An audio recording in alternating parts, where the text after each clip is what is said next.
C'était la règle il y a 15 ans. On achetait, on nous disait de faire ainsi. Ce sont des aveux presque naïfs. 32 anciens députés ont admis à franceinfo.fr avoir financé l'achat d'une permanence, intégrée à leur patrimoine personnel, via leur enveloppe pour frais de mandat. Un chiffre qui pourrait être bien plus élevé, car certains élus ont refusé de répondre à l'enquête du site. L'indemnité représentative de frais de mandat IRFM, actuellement de 5 373 € net mensuels pour les députés, 6 110 € pour les sénateurs, et servant à régler en principe la location d'une permanence, les frais de déplacement ou de correspondance, n'étaient jusqu'à présent pas contrôlés. La suite après cette publicité, mais les lois de moralisation adoptées cet été par la nouvelle Assemblée ont prévu un nouveau régime pour ces frais à compter du 1er janvier prochain, avec des remboursements sur justificatif. Bon calcul économique. France Info s'est intéressé au financement des permanences d'une partie des députés de la dernière législature. 250 députés sortant de juin ayant fait au moins 2 mandats.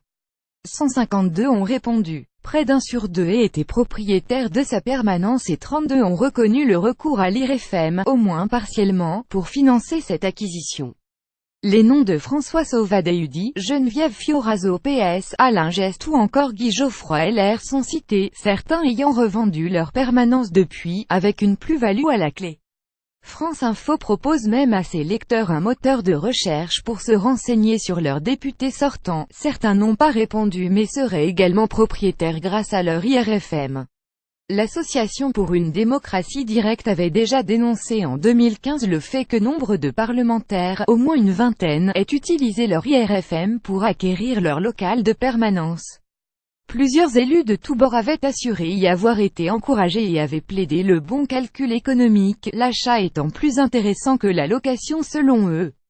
Des achats interdits. Assemblée puis Sénat avaient alors édicté une liste très générale des dépenses autorisées et interdites dont l'acquisition d'un bien immobilier, et imposé le versement de l'IRFM sur un compte bancaire dédié. Les députés doivent en outre certifier sur l'honneur du bon usage de leur indemnité.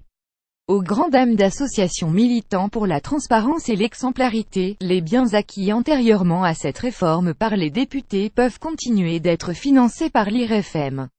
Cette pratique a été proscrite pour les sénateurs à compter du 1er janvier 2016. Lors de sa prochaine réunion mercredi, le bureau de l'Assemblée, sa plus haute instance collégiale, devrait arrêter une liste détaillée des frais de mandat désormais autorisés et interdits, ainsi que les modalités de contrôle.